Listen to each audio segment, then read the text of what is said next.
Hello,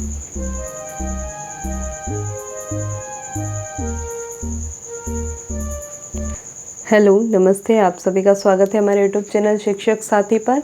और जैसा कि आप जानते हैं कि हमारा यूट्यूब चैनल महत्वपूर्ण शैक्षिक जानकारी आप तक पहुंचाने का कार्य करता है और इसमें सीएम राइस से संबंधित अपडेट्स भी कई सारे वीडियो आपको इस चैनल पर उपलब्ध मिलेंगे और उन वीडियोस को आप हमारे चैनल पर सर्च करके देख सकते हैं। तो आज का जो वीडियो है थोड़ा सा लंबा होने वाला है, बड़ा रहेगा, लेकिन इसमें आपको सभी स्तर पर किस प्रकार से चयन होना है वो सारे दिशा निर्देश एक ही वीडियो में देने की कोशिश की गई है, जिसमें आप देख पाएंगे कि किस पद पर क्या आता है, क्या चयन प्रक्रिया रहेगी। ये पूरा विस्तृत विवरण, विस्तृत विज्ञापन यहाँ पर आपके सामने दिया गया है कि किस प्रकार से चयन होना है। तो सबसे पहले तो यदि हम देखें तो सबसे पहले जो चयन होगा वो है प्राचार्य पद हेतु, फिर है प्रधानाध्यापक पद हेतु, उसके पश्चात अकादमिक पदों हेतु और उसके पश्चात है सह अकादमिक पदों के लिए चयन होगा। तो जैसे कि आप देख रहे हैं कि जो प्रशासकीय पद यहाँ पर दिखाई दे रहे हैं, उन प्रशासकीय पदों में होंगे प्रधानाध्यापक माध्यमिक सेक्शन के लिए और प्रधानाध्यापक प्राथमिक सेक्शन के लिए। जब हम अकादमिक पदों की बात करते हैं तो अकादमिक पदों पर सहायक शिक्षक प्राथमिक शिक्षक होंगे, दूसरे नंबर पर उच्च श्रेणी शिक्षक या माध्यमिक शिक्षक होंगे, तीसरा जो है व्याख्याता या उच्च माध्यमिक शिक्षक चयनित किए जाएंगे। सह अकादमिक पदों पर शारीरिक शिक्षक, प्रयोगशाला सहायक, संगीत शिक्षक और फाइन आर्ट शिक्षकों को चयनित किया जाएगा। चयनित स्कूलों में 100% रिक्तियां मानकर कार्यवाही की जाएगी। ये माना जाएगा कि उन स्कूलों में अभी कोई भी चयन नहीं है, जो वर्तमान में स्टाफ वहाँ पर कार्यरत है उसे भी इस चयन प्रक्रिया से गुजरना होगा, उसके पश्चात ही वो वहाँ पर कार्य कर सकेंगे। और हर पद के लिए आयु सीमा जो निर्धारित की गई है वो आयु सीमा 1/1/2022 की स्थिति में 60 वर्ष होना अनिवार्य है। चयनित अमले का कार्यकाल जो है वो न्यूनतम 5 वर्ष का रहेगा। क्षमताओं के अनुसार, दक्षताओं के अनुसार ये कार्यकाल बढ़ाया जा सकता है, किंतु यदि किसी स्थिति में संतोषजनक कार्य नहीं पाया गया तो कम समय में भी व्यक्ति को पुनः उनकी मूल संस्थाओं में लौटाया जा सकता है। तो सबसे पहले जब वर्तमान में आवेदन किया जाएगा तो विकास खंड का चयन किया जाएगा और चयन होने के पश्चात फिर शालाओं का चयन किया जा सकेगा। और ऑनलाइन आवेदन के लिए आप MP टास्क पर आवेदन कर सकते हैं। MP टास्क पर www.tribal.mp.government.in MP टास्क पर दिनांक 30/4/2022 तक आवेदन किए जा सकेंगे। प्रशासकीय पद के लिए जो अर्हताएं हैं यहाँ पर बताया गया है कि वर्तमान में जो प्रधानाध्यापक है माध्यमिक शाला के वो आवेदन कर सकेंगे और प्राथमिक शाला के प्रधानाध्यापक यहाँ पर आवेदन कर सकेंगे। साथ ही इनके लिए जो परीक्षा है वो 60 नंबर का प्रश्न पत्र होगा। इसके साथ जो परीक्षा होगी वो ऑफलाइन मोड पर होगी। OMR शीट से माध्यम से उन्हें परीक्षा देनी होगी। बहुविकल्पीय प्रश्न होंगे। प्रत्येक सेक्शन में 50% अंक लाना अनिवार्य है, तभी उनका चयन किया जाएगा और मेरिट सूची बाद में तैयार की जाएगी और फिर उस आधार पर वे चॉइस फिलिंग कर सकेंगे। इसके अलावा यदि M.Ed की डिग्री है तो उसके लिए 5 अंक पृथक से उन्हें प्राप्त होंगे और किसी भी प्रकार का प्रमाण पत्र राज्य स्तरीय, जिला स्तरीय या राष्ट्रीय स्तरीय उन्हें कोई पुरस्कार या प्रमाण पत्र प्राप्त हुआ है तो उसके लिए भी अलग से अंक निर्धारित किए गए हैं।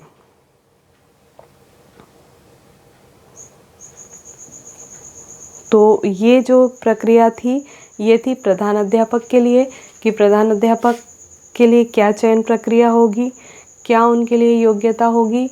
साथ में एक जो सबसे महत्वपूर्ण बात है वो विगत 3 वर्षों का 2017-18, 2018-19 और 2019-20 का परीक्षा परिणाम देखा जाएगा। साथ ही इस परीक्षा परिणाम में कम से कम 50 अंक 50% से कम ये परीक्षा परिणाम उनके नहीं होना चाहिए उनकी शालाओं के। उसके पश्चात ही वो चयन कर पाएंगे, उसके पश्चात ही उनका चयन किया जा सकेगा। तो ये तो हुई बात प्रधान अध्यापक की। अब अकादमिक स्टाफ की जब चयन किया जाएगा तो अकादमिक स्टाफ के चयन के लिए भी यहाँ पर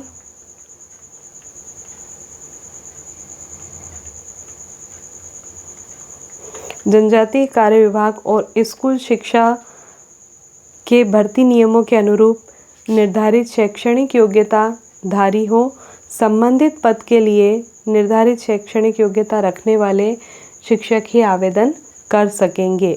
आयु सीमा यहाँ भी वही निर्धारित की गई है जो अन्य पदों के लिए है। 60 वर्ष से अधिक आयु नहीं होनी चाहिए। उसके बाद लिखित प्रश्न पत्र 80 अंकों का होगा, जिसमें विषय ज्ञान से संबंधित 60 अंक होंगे, 10 अंक एप्टीट्यूड टेस्ट पर होंगे और अंग्रेजी के लिए 10 अंक यहाँ पर होंगे। सभी विभाग में 50% अंक लाना अनिवार्य होगा।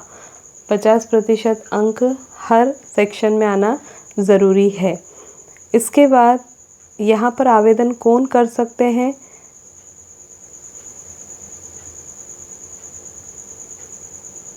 तो प्राथमिक कक्षाओं के पाठ्यक्रम के आधार पर 2 स्ट्रीम के अनुसार कला और विज्ञान संकाय के शिक्षक आवेदन कर सकेंगे।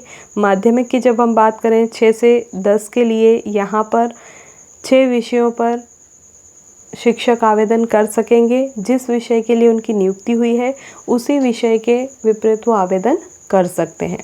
इसके बाद कक्षा 11वीं 12वीं में पाठ्यक्रम के आधार पर जो 15 विषय हैं उन 15 विषयों पर शिक्षक आवेदन कर सकते हैं। जिस विषय के लिए उनकी नियुक्ति हुई है उसी विषय का वो प्रश्न पत्र उन्हें देना होगा। तो ये विषय हैं हिंदी, अंग्रेजी, संस्कृत, गणित, जीव विज्ञान, भौतिक, रसायन, इतिहास शास्त्र, भूगोल, अर्थशास्त्र, कृषि, वाणिज्य, गृह विज्ञान एवं अन्य वैकल्पिक विषय। लिखित परीक्षा के प्रत्येक घटक में न्यूनतम 50% अंक लाना अनिवार्य है। तो 1 से 12 के शिक्षकों के लिए ये सारी शैक्षणिक योग्यताएं उल्लेखित की गई हैं। साथ ही प्राथमिक में बराबर पद रखे जाएंगे कला और विज्ञान संकाय के लिए, ताकि विद्यार्थी प्रारंभ से ही गणित और अंग्रेजी में भी दक्ष हो सके। अब जो अगली प्रक्रिया है वो है सह अकादमिक स्टाफ की भर्ती के लिए। तो सह अकादमिक स्टाफ की पात्रता जो है, सह अकादमिक पद स्कूल शिक्षा विभाग अथवा जनजातीय कार्य विभाग के अंतर्गत कार्यरत नियमित शिक्षक संवर्ग वाले शिक्षकों से निम्नलिखित पदों के लिए आवेदन आमंत्रित किए जाएंगे। तो पद कौन कौन से होंगे? खेलकूद शिक्षक होंगे, वहाँ पर प्रयोगशाला सहायक होंगे, संगीत शिक्षक होंगे और फाइन आर्ट टीचर होंगे। इनका चयन केवल साक्षात्कार के आधार पर किया जाएगा। पोर्टफोलियो के लिए 10 अंक है, साक्षात्कार के लिए 40 अंक बताए गए हैं और साक्षात्कार की तिथि अभी नहीं बताई गई है, पृथक से बताई जाएगी। चयन उपरांत चॉइस फिलिंग की जा सकेगी इनके द्वारा, कौन सी शाला ये लोग लेना चाहते हैं।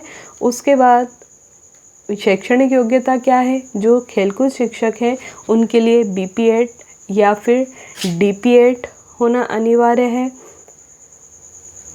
स्नातक या स्नातकोत्तर डिग्री उनके पास होना चाहिए। साथ ही इसमें 50% अंकों के साथ उत्तीर्ण होना उनके लिए ज़रूरी है। प्रयोगशाला सहायक की जब बात करते हैं तो प्रयोगशाला सहायक विज्ञान विषय के साथ हायर सेकेंडरी परीक्षा उत्तीर्ण होना ज़रूरी है, वो भी 50% अंकों के साथ में। कम से कम 50% अंकों के साथ संगीत शिक्षक को भी बी म्यूज़ या एम म्यूज़ की डिग्री उनके पास हो, कोविद या रत्न इस प्रकार की या बी म्यूज़ के समकक्ष डिग्री उनके पास होना अनिवार्य है। फाइन आर्ट टीचर के पास स्नातक इन फाइन आर्ट की डिग्री होना अनिवार्य है। आयु सीमा दिनांक 1/1/2022 की स्थिति में 60 वर्ष से अधिक नहीं होना चाहिए। तो सह अकादमिक के लिए ये सारी स्थिति बताई गई हैं कि किस प्रकार से इन पर चयन होगा, क्या शैक्षणिक योग्यताएं रहेंगी। इस पत्र में हमने पूरा देखा है कि प्राचार्यों की नियुक्ति किस प्रकार से होगी, प्रधान पाठक की नियुक्ति किस प्रकार होगी, शिक्षकों की नियुक्ति किस प्रकार होगी और सह अकादमिक शिक्षकों की या सह अकादमिक पदों पर नियुक्ति किस प्रकार से होगी। तो ये यहाँ पर होनी है प्राचार्य, प्रशासकीय पद, अकादमिक पद और सह अकादमिक पद। तो इस पूरे वीडियो में हमने एक साथ संपूर्ण जानकारी देने की कोशिश की है। तो चलिए, आशा है ये जानकारी आपके लिए महत्वपूर्ण रही होगी और हमारी कोशिश होती है कि सही जानकारी हम आप तक पहुंचा सकें। तो यदि ये जानकारी आपके लिए महत्वपूर्ण है या आपके किसी साथी शिक्षक के लिए महत्वपूर्ण है तो उन्हें ये वीडियो आप शेयर करिए। साथ ही यदि ये जानकारी आपके लिए महत्वपूर्ण है तो प्लीज़ चैनल को सब्सक्राइब कीजिए, बेल आइकन को क्लिक कीजिए ताकि अन्य महत्वपूर्ण जानकारियाँ आप तक तत्काल पहुँच सके। और यदि आप देखना चाहते हैं कि किस संस्था में कितने पद हैं किस विषय के, तो आप इससे संबंधित वीडियो भी हमारे चैनल पर उपलब्ध हैं, उन्हें सर्च कर सकते हैं, उन्हें देख सकते हैं कि कौन से ज़िले के किस ब्लॉक में कौन सी शाला चयनित है, उस शाला में किस विषय के लिए कितने पद रिक्त हैं। ये जानकारी भी आपको वीडियोस के माध्यम से मिल सकेगी। तो सीएम राइज स्कूल से संबंधित अन्य महत्वपूर्ण वीडियो भी हमारे चैनल पर उपलब्ध हैं, आप उन्हें भी देखकर आवश्यक जानकारी प्राप्त कर सकते हैं। और अधिक से अधिक जिन लोगों को इस संबंध में जानकारी की आवश्यकता है उन तक आप हमारे वीडियो शेयर कर सकते हैं, उन तक ये जानकारियाँ पहुँचा सकते हैं।